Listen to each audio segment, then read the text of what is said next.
আসসালামু আলাইকুম প্রিয় বন্ধুরা, তোমরা সবাই কেমন আছো? আশা করছি যে যেখানে আছো ভালো আছো। আলহামদুলিল্লাহ আমরাও ভালো আছি। প্রিয় বন্ধুরা, আমরা সপরিবারে চলে এসেছি সান্ডা খুঁজতে। হ্যাঁ বন্ধুরা, যে সান্ডা নিয়ে সারা দেশে তোলপাড় চলছে সেই সান্ডা নিয়ে আজকে থাকছে ভিডিও। আশা করছি আজকের ভিডিওটা অনেকটা ইন্টারেস্টিং হবে এবং তোমাদের কাছে ভালো লাগবে। আজকের ভিডিও থেকে তোমরা জানতে পারবে সান্ডার রহস্য।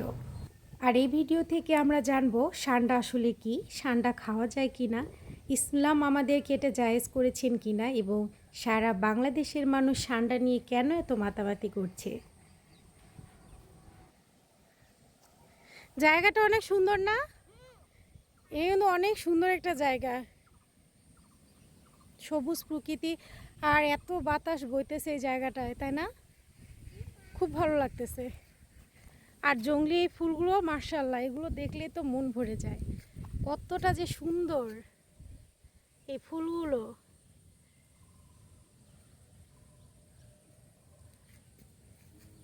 বরাবরই এইরকম জংলি ফুল, সবুজ প্রকৃতি আমাকে পিছুটা। বন্ধুরা, এই সান্ডাকে ইংলিশে বলা হয় ডেজার্ট অফ মনিটর লেজার।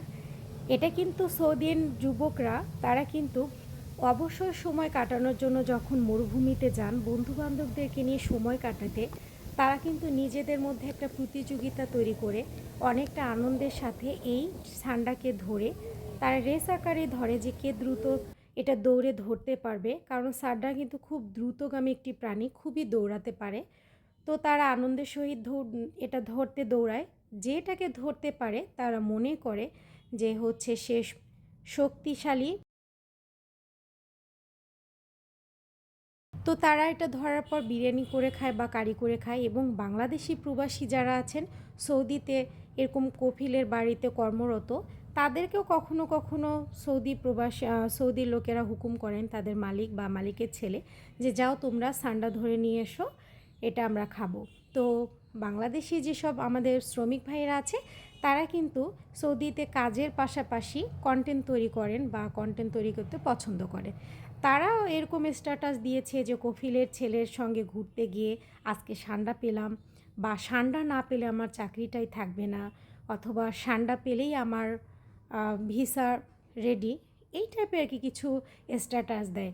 তো বাংলাদেশের মানুষ প্রতিটা জিনিস নিয়ে কিন্তু ট্রল করতে মিম পছন্দ করে। তো সেই হিসেবে এটা কিন্তু দুদিন ধরে ভাইরাল হয়ে গিয়েছে। আর সান্ডা কিন্তু আমাদের ইসলাম ধর্মে নিষিদ্ধ নাই। কোনো একটা সময় নবীজি এক জায়গায় বেড়াতে গিয়েছিল, তখন কিন্তু তাকে সান্ডা ফ্রাই করে খেতে দেওয়া হয়েছিল। তিনি কিন্তু সান্ডা কখনো খাননি বা তিনি সেই অনুষ্ঠানে খাননি। তো অতএব এটাকে মাকরু হিসেবে ধরা হয়।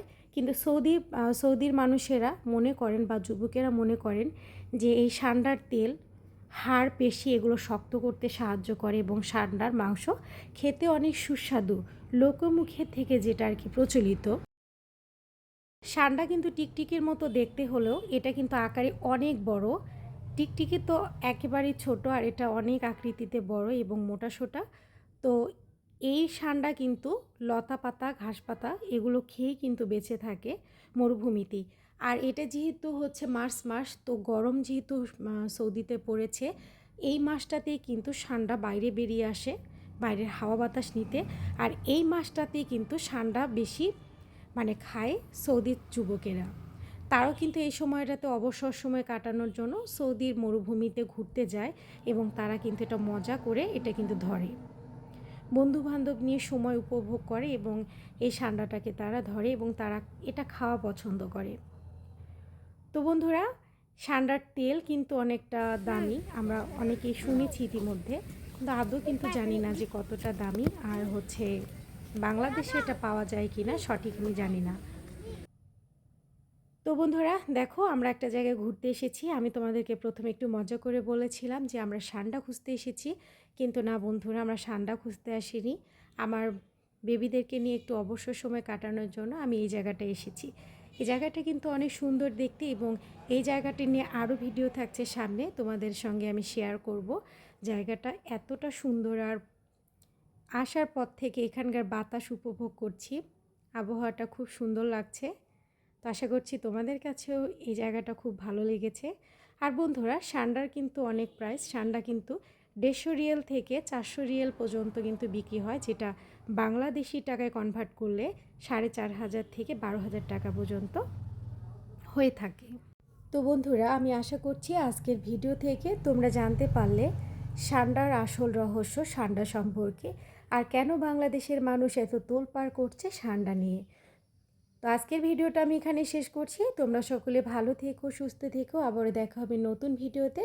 খোদা হাফেজ, আসসালামু আলাইকুম।